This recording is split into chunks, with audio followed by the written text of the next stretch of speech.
In this video, you'll learn how to recover unsaved Premiere Pro project files and make sure it doesn't happen again. Start by opening the Premiere Pro project that you were not able to save in time. Look at the top of the window where the file name is shown.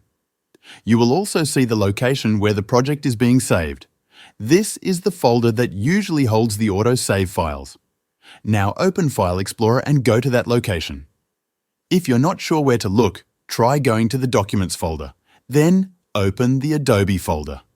Inside, look for the Premiere Pro folder and open the Autosave folder.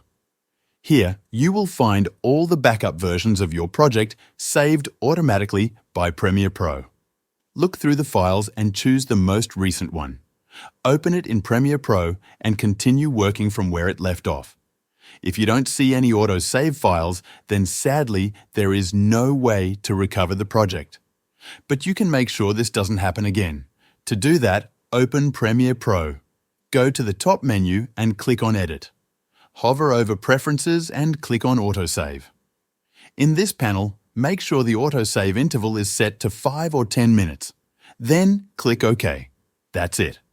Now you know how to recover lost Premiere Pro files and how to set up autosave to protect your work next time.